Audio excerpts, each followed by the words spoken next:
Now the global news. French President Emmanuel Macron turned to a fresh page as he held his first cabinet meeting post-reshuffle with newly appointed Prime Minister Gabriel Attal.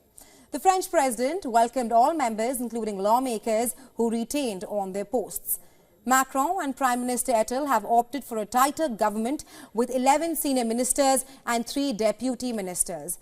The former French education minister turned prime minister completed the handover of duties to Emmanuel Macron, who is also the French minister for sport and Paralympic Games. La détermination, chère Amélie, tu l'as. You have determination, dear Amélie. You have proved it on every step of the way.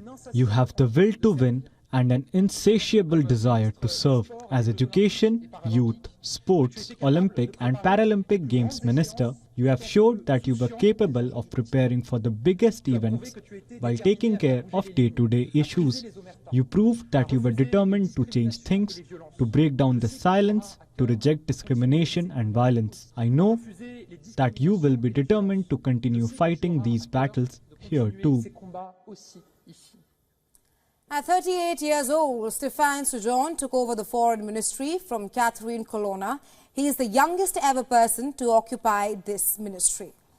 Most ministers have retained their positions, with Gérald Darmanin as the Interior Minister, Bruno Le Maire entrusted with finances, and Éric Dupond-Moretti as the Justice Minister.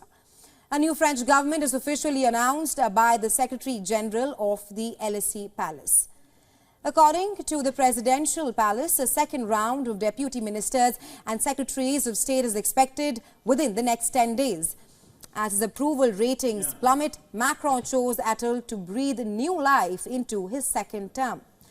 The French president's cabinet reshuffle comes following a year of turmoil over controversial pension reform and an immigration law.